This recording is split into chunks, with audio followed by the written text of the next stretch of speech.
Bonjour à tous, c'est Lucie du blog formation rédactionweb.com et je vais vous parler aujourd'hui du style en rédaction web car on me pose souvent cette question, comment améliorer son style en fait en rédaction web. Alors le style, il faut savoir, et vous le savez sans doute, que c'est quelque chose de très subjectif. C'est-à-dire que vous pouvez avoir un client qui va vous dire « j'adore ton style » et pour un même texte, un autre client qui va vous dire « excuse-moi, mais j'accroche pas avec ton style, donc j'ai pas très envie de travailler avec toi ». Alors donc vous ne devez pas vous vexer si vous avez un client qui refuse de travailler avec vous car il n'est pas emballé par votre style. Alors par contre, si vous n'avez pas de souci particulier et que vos textes ont refusé, vous devrez faire le point sur plusieurs choses et en dernier lieu, vous devrez faire le point sur votre style. Donc avant de vérifier, de vous questionner sur votre style, je vous encourage fortement à vérifier que vous ne faites pas de fautes d'orthographe, de typographie, de syntaxe. C'est quand même la base. Ce que je vous conseille vraiment, c'est de vérifier vos compétences et d'être sûr de vous. Voilà.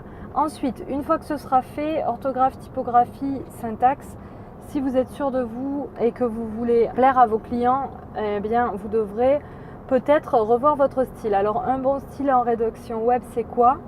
Ce sont des phrases courtes. Déjà, les phrases à rallonge, ça ne plaît pas, ni au lecteur, ni au client. De toute façon, le client, ce qu'il veut, c'est avoir un lecteur qui va rester sur sa page. Donc forcément, pour avoir un lecteur content, il faut des phrases courtes. Je vous rappelle que vous écrivez sur des supports numériques, que c'est lu sur des écrans, parfois des petits écrans de smartphone.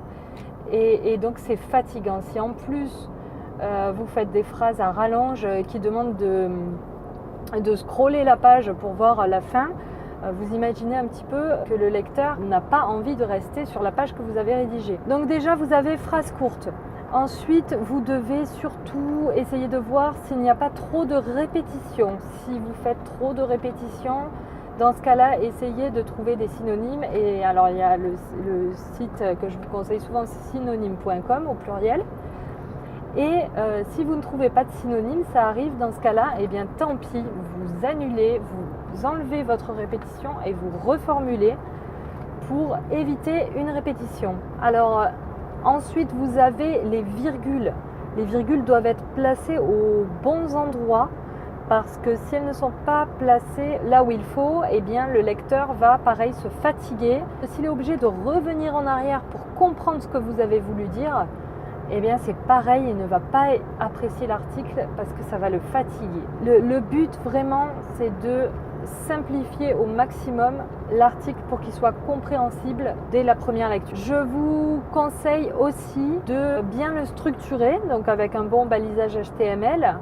Et surtout, il faut qu'il soit aéré, si possible que les paragraphes en dessous des H2 ou des H3 ne fassent pas plus de 300 mots. Et puis, si ça fait plus de 300 mots, n'hésitez pas à insérer des listes à puces. Si vous évitez les gros pavés avec des phrases longues, déjà, ça plaira beaucoup plus aux clients. Je vous invite aussi à éviter les mots complexes, les mots trop compliqués.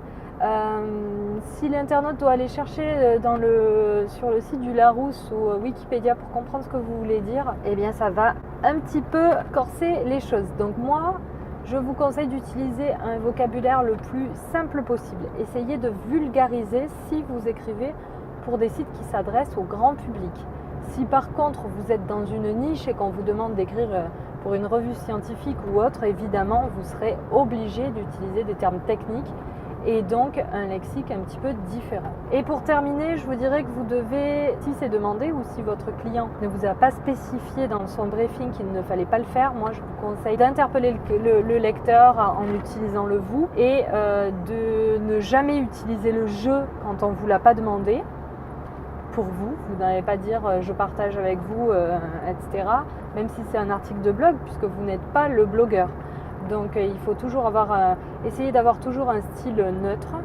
Ne prenez pas parti. Si vous trouvez que les brosses à dents électriques c'est super nul, eh bien si on vous demande d'écrire un article sur les brosses à dents électriques, ne dites pas que les brosses à dents électriques c'est nul. Vous devez rester toujours neutre et vous verrez aussi, ou vous voyez si vous êtes rédacteur web déjà, que les clients adorent les contenus positifs.